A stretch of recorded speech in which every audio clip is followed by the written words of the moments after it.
Isa ka rin bang mahilig manood sa SOCMED ng mga street food sa Japan? Tulad na lang ng mga ramen. Hindi ko nga rin alam kung bakit kapag patulog na ako, ay doon ko rin namang naiisipang manood nito, kaya ang ending ay food trip malala sa gabi. At mula nga nang napanood ko ay Kota-chan, ang isang video na kung saan ay may nagsiserve lang naman ng legit Japanese street ramen. At sa halagang 129 pesos nga ay mararanasan mo na ang iba't ibang flavor ng ramen na pinagmamalaki nila. Katulad ng Tantanmen, Spicy Miso Ramen, Tonkotsu Shoyu Ramen, Kuru Tonkotsu, Miso Ramen, Spicy Tonkotsu at marami pang iba. Hindi rin guys mahirap hanapin dahil matatagpuan nyo lang sila sa number 8252 Dr. Arcadio Santos Avenue, San Isidro, Sukat, Parañaque City. At ito nga ang Kokyu Ramen. Open mula alas 7 ng gabi hanggang alas 12 ng madaling araw. Huwag na nga nating patagalin pa, tara, makisarap na. Guys, no, magandang gabi. Dito tayo ngayon sa Parañaque City, dito sa Dr. Arcadio Santos, kung saan meron ditong trending na ramen. At andito nga sa likuran ko guys, yung nagbayaran na ramen. At kung makikita nyo sa video, marami talagang kumakain. At na-interview natin yung isa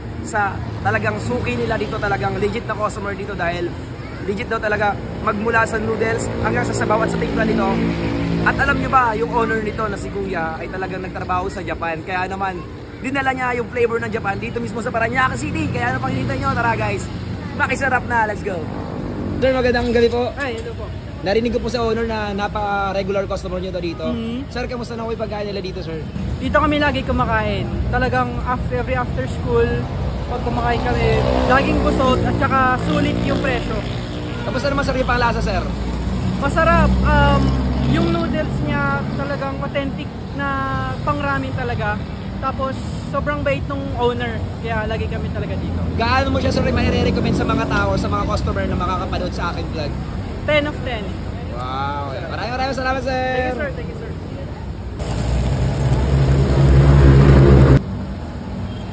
Sir, ano pong tawag dito, sir? Ito po yung miso natin. Miso. Ah, miso. Opo. Kasi ito po yung ating meat. Yes po. Chashu.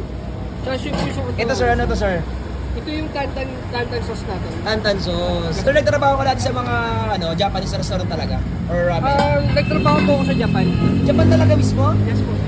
Yo, what up guys, andito nga tayo sa Kokyu Ramen at titikman na natin ang kanilang authentic ramen. Unahin natin sa kanilang Kuro Tonkotsu Ramen. So ito nga yun guys, oh.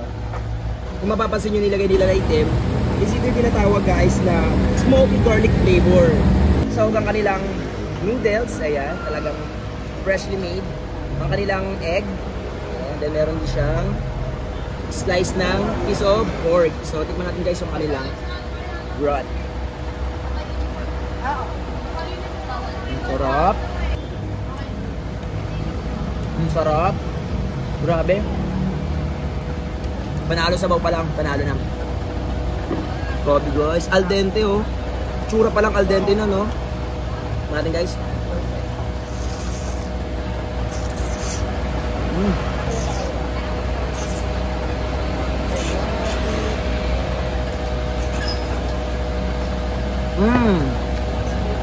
Sarap.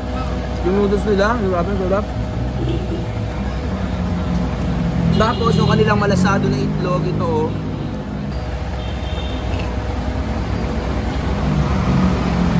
Bagay na bagay, grabe. Sarap.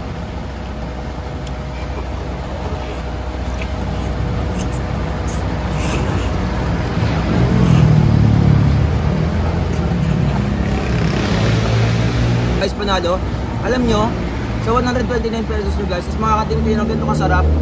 Panalo na siya sa 129 guys. Kung malayo ka man, tatayuhin mo. Napaka worth it dayuhin ito guys.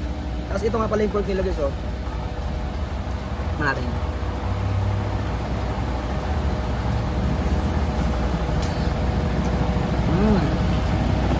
Napakalambot. Panalo. So ayan guys, ito naman tayo sa kanilang spicy miso ramen. So 129 pesos lang din siya guys. At meron na rin siyang pork. Ayan. Same lang din ng may egg na siya, then may nori. Then yung noodles is same lang din. Then ang pinagkaiba, yung kanilang broth na spicy. Tikman natin guys.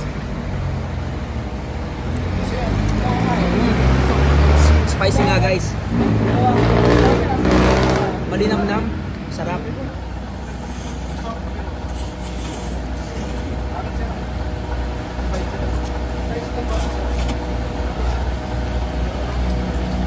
Grabe. Masarap din guys. Ang pinagkaiba lang guys, yung kanilang broth. Pero panalo talaga. Noodles pa lang nila, ang sarap. Panalo to sa 129 pesos. 75 pesos lang, patitikman mo na yung kanilang chicken karaage with Japanese mayo na siya.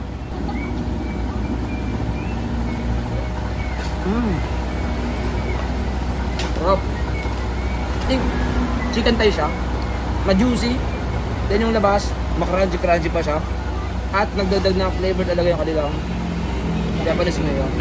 75 pesos, panalo to. At ang kanilang mga Japanese gyoza, ay meron silang special sauce. Tikman natin to guys.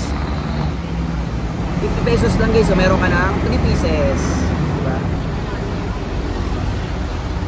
Napakasimple lang niya, parang common na gyoza sa mga nabibila natin. Pero napaka-flavorful ng loob. Sumasabog yung flavor sa loob. Guys, tikman natin ang kanilang tuna onigiri. Nasa halagang 50 pesos guys, ay matitikman mo na to. Ito.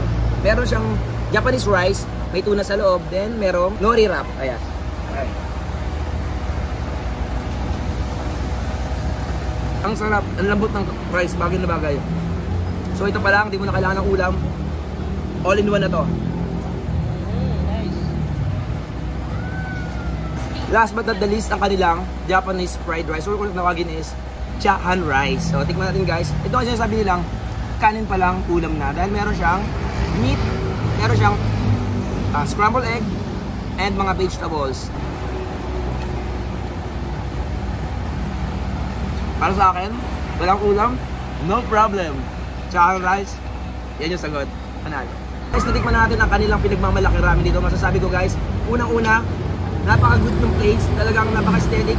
Talagang Japanese street food siya kasi nasa tabi kalsada lang. Pangalawa, napaka-babait ng mga staff, especially yung owner dito. Napaka-cool nila guys, napaka-accommodating nila. Napakaganda ng place, ang dami kumakain, nakakatuwang kumain kasi di ba? Pag kumain ka ng maraming kasabay, mas nakakagana. So, panalo yun. Pang-apat guys, masasabi ko wala akong mapipintas, napakasarap. At masasabi kong affordable ang kanilang mga pagkain dito. Kaya ano pang hinihintay nyo guys? Kahit saan ka man sulong na Manila, worth it dayuhin ito. Tara, makisarap na.